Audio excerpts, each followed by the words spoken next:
Hi guys, the following clip is about finding the area of compound shapes. Enjoy! Dealing with compound areas, we actually mean that there is a compound shape, a big shape that is divided into simple shapes that we know. Shapes like rectangles, triangles, circles, and trapeziums. So when we have a compound area that we need to figure out, there are 4 steps that we need to follow. The first step is we need to divide the compound shape into simple shapes. The second step is we need to find the length of all the missing sides. Third step is we need to find the area of the simple shapes, and then we need to add them together. So here are the 2 examples that we're going to work with today. So let's look at the first example. The first step is we need to divide the shape into simple shapes that we know. This one luckily is already divided into a rectangle as well as a triangle. Then we go to step 2, find the length of all the missing sides. So that is what we need to do now. For the rectangle, I will be able to calculate the area because I've got the base as well as the height, or the width and the height. For the triangle though, I only have the base. As you can see, it's the same length as a rectangle. So what I need to find is the height, which I know is the part that forms 90 degrees with the base. If I look on this side, I can see that the height of this total shape is 21 centimeters and that the side of the rectangle is 11 centimeters. So for me to find that top part, I need to say 21 subtract 11. When I do that, that'll give me 10 centimeters.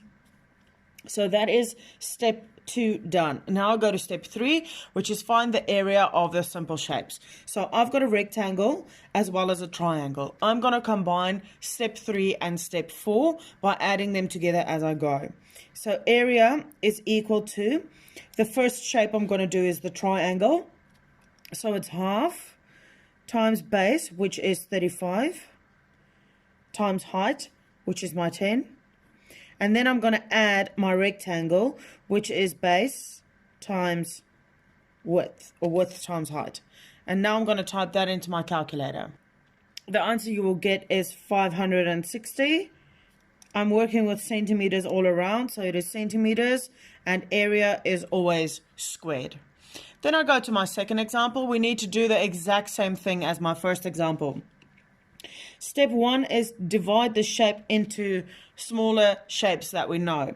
So I know that if I draw a line down here, this will be a rectangle and this will be quarter of a circle. I know that when I work with area of a circle, the only measurement I need is the radius.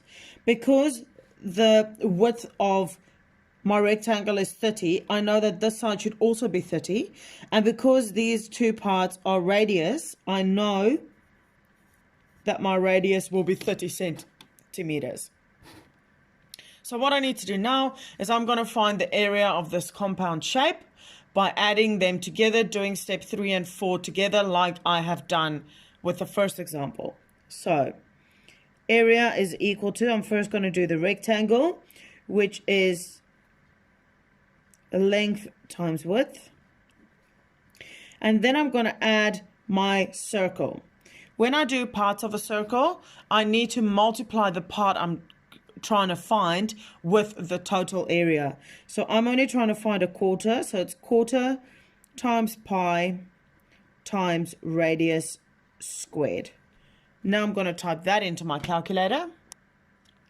That answer will then be 3,406.86 centimeters squared. And this is how we find compound areas using 4 different steps. I hope this clip helped. If it did, please like this video, subscribe to my channel, and share it with anyone it might possibly benefit. If you've got any questions, please drop it in the comment section below, and I'll get back to you as soon as possible. Also find the link to the rules of finding area of shapes over here. See you next time. Bye!